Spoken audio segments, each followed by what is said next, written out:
આ ગરબી છેલ્લા 100 વર્ષથી આ જ પરંપરા જાળવી રાખી છે. માથે ટોપી પહેરવાની ફરજિયાત, ના કોઈ સ્ત્રી અંદર રમે છે, માત્ર પુરુષો જ રમે છે અને ના કોઈ માઇકનો ઉપયોગ થાય છે. આજે તો બાકી માઇકનો યુઝ કરતા નથી અને સાધારણ એક ઢોલ અને મંજીરાથી જ આખી ગરબીનું સંચાલન થાય છે. તે એ રીતે જ રમે છે. નમસ્કાર મિત્રો, આજે અમે લઈને જઈ રહીએ છીએ માતાજીને બેને ગરબે રમાડવા માટે. કા વર્તિકા બે જાશે માતાજીઓ આજ ગરબે રમશે. પછી તમને એક નવી જગ્યાએ, એવી જગ્યાએ લઈ જશું કે પોરબંદરમાં પ્રખ્યાત એક છે ગરબી, જેણે 100 વર્ષ પૂરા કર્યા છે. ત્યાં પણ આપણે જાશું આજે. એની માતાજી તૈયાર થયું છે મસ્તીની, બે માતાજીઓ.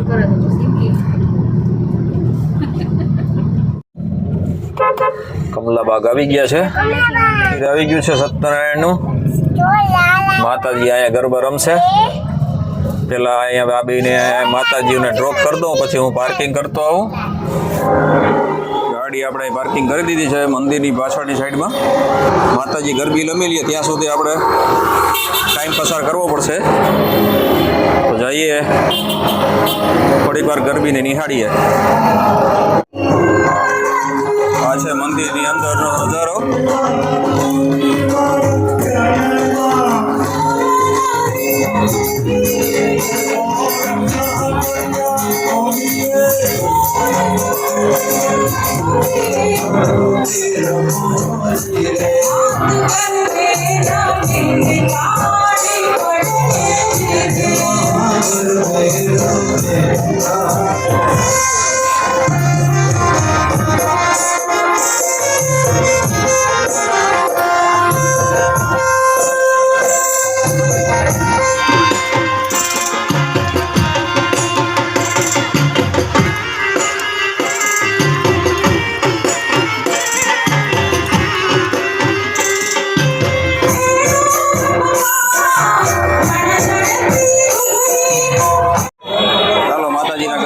થઈ ગયા છે.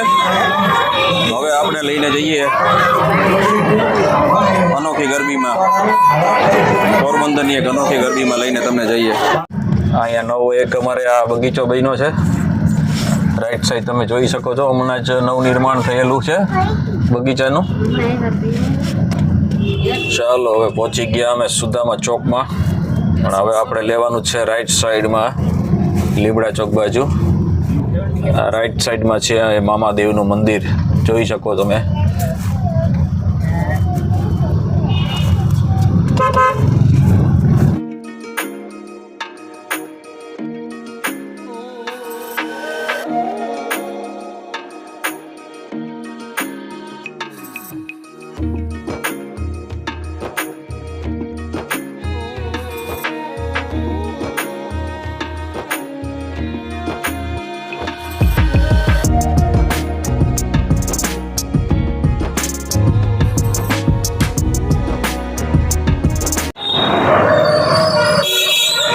જેટલું ડેકોરેશન તમે બધું જોઈ શકો છો. આ ભદ્રકાલી ગરબીની શતાબ્દી છે, એના અનુસંધાને આ કરવામાં આવેલું છે. સામે છે ભદ્રકાળી માતાજીનું મંદિર અને એની અંદર જ ગરબી થાય છે. પહેલાં તો એની અંદર કોઈ લેડીઝ રમતું નથી. એ ગરબીની અંદર ઓનલી જેન્ટ્સ જ રમી શકે છે. એ પણ ફરજિયાત માથે ટોપી પહેરેલી હોય છે તો જ એને એલાઉડ છે. બીજું કે એની અંદર કોઈ પણ જાતના વાજિંત્રનો ઉપયોગ કરવામાં આવતો નથી. મતલબ કે કોઈ માઇક સાઉન્ડનો ઉપયોગ કરવામાં આવતો નથી. સાદા ઢોલથી અને એ રીતે જ ગરબીને રમે છે. આ છે એનો એન્ટ્રન્સ ગેટ, પ્રવેશ દ્વાર.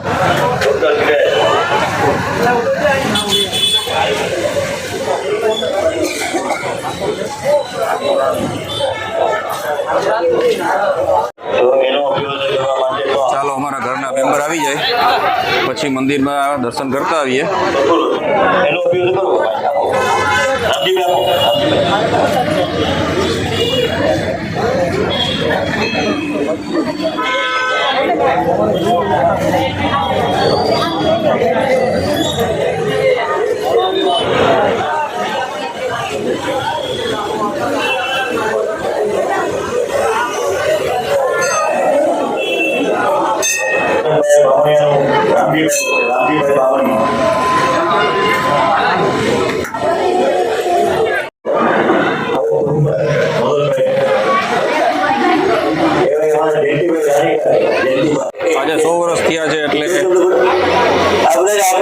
કદાચ નોકરી ચાલુ થશે, કેમ કે અત્યારે બધાનું સન્માન સમારોહ હાલી રહ્યો છે.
ભદ્રકાળી માતાજીને વારંવાર પ્રેમથી વંદન અમારા.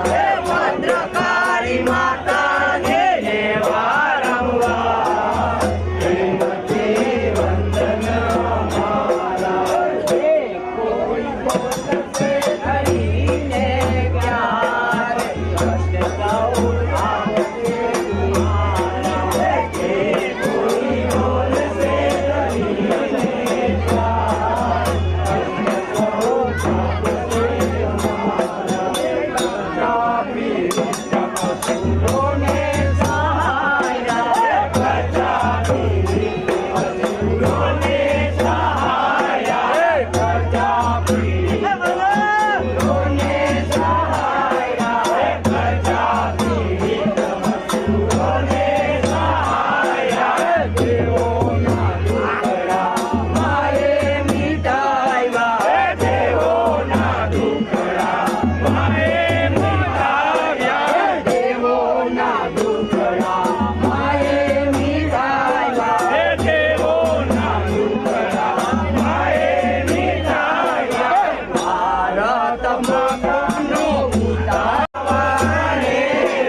પ્રસાદી લઈ લીધી છે.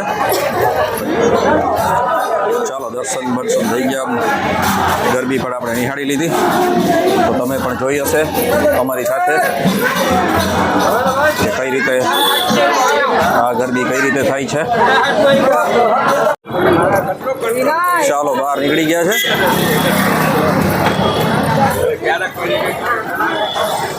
જોઈ શકો છો રોશની દિવાળી જેવી આ ગરબી છેલ્લા 100 વર્ષથી આ જ પરંપરા જાળવી રાખી છે. માથે ટોપી પહેરવાની ફરજિયાત, ના કોઈ સ્ત્રી અંદર રમે છે, માત્ર પુરુષો જ રમે છે અને ના કોઈ માઇકનો ઉપયોગ થાય છે. આજે તો 100 વર્ષ પૂરા થયા હતા અને ધારાસભ્ય અને તે બધા આવ્યા હતા, એના માટેથી જ માઇકનો યુઝ કર્યું હતું. બાકી માઇકનો યુઝ કરતા નથી અને સાધારણ એક ઢોલ અને મંજીરાથી જ આખી ગરબીનું સંચાલન થાય છે. તે એ રીતે જ રમે છે. ચાલો ભદ્રકાળી મંદિરના ગરબી તમે નિહાળી લીધી અમારી સાથે સાથે. હવે આપણે જઈએ છીએ આપણા ઘર બાજુ, જે બાજુમાં એક ગરબી થાય છે ત્યાં નાના બાળકો માટે નથી, એટલે કે નાની બાળાઓ માટે નથી, નકર તો માતાજીઓને ન્યા જ રાખી દેત. એટલે હવે જઈએ છીએ એ ગરબીએ, કેમ કે અમારા સીમાબેન ન્યા થોડીક વાર ગરબા લેશે.